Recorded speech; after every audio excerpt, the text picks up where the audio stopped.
Sabem aquela batata doce que sobrou e vocês não têm a mínima ideia do que fazer? Hoje eu tenho uma receita rápida e fácil: bolinhos de batata doce. Uma combinação harmoniosa e perfeita do sabor suave da batata doce com especiarias e nozes. Esses bolinhos são bem fofinhos, úmidos e, quando saem do forno, quentinhos, são convidativos para acompanhar um chá ou um café. Então vamos lá.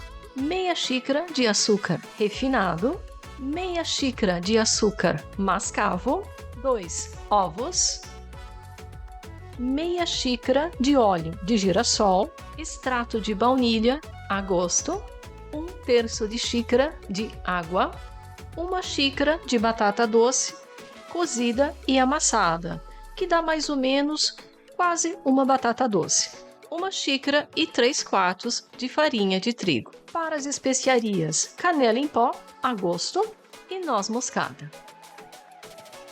E além disso, 1/4 de colher de chá de sal, uma colher de chá de bicarbonato de sódio e uma colher de chá de fermento em pó.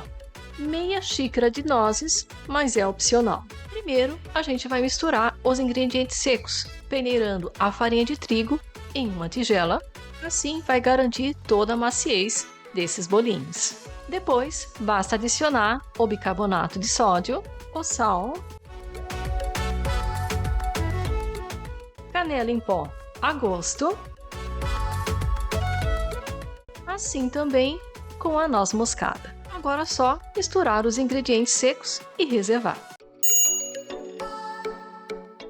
Em uma outra tigela, vamos misturar o açúcar refinado com o açúcar mascavo e acrescentar os ovos, 1 a 1. Despejar o óleo, a água,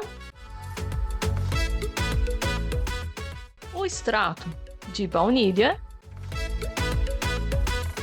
e, por fim, a batata doce.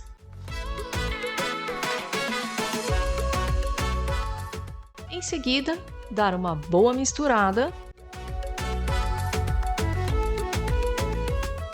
Após misturado, acrescentar pouco a pouco a mistura de farinha de trigo.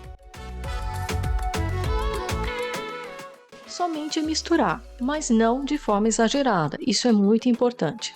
Ficando assim a massa desse jeito. Hora de adicionar as nozes. Vocês podem dar uma leve quebradinha nas nozes e adicionar a massa, mas isso caso vocês queiram, é opcional. Ou então acrescentar outros tipos de castanhas, como nozes pecan ou castanhas do Pará, o que vocês desejarem. Agora, só misturar. O próximo passo é untar as forminhas com um pouco de óleo e também com um pouco de farinha de trigo. E assim com todas as forminhas. Colocar somente uma parte da massa e assim preenchendo todas as forminhas uma a uma. Feito isso, colocá-las em uma forma e levar para assar. Após assados, deixar esfriar por alguns minutos. Pequenos no tamanho, deliciosos no sabor, macios, fofinhos, fáceis e rápidos de fazer em casa, não precisa de batedeira e com um toque especial de castanhas e especiarias. Inclusive, vocês podem acrescentar outros tipos de especiarias, como o cravo da Índia, gengibre em pó, vai enriquecer ainda mais o sabor. Fiquem à vontade. Experimentem e deixem seus comentários logo abaixo. Essa foi a receita de hoje. Obrigada por assistir. Até a próxima. Tchau!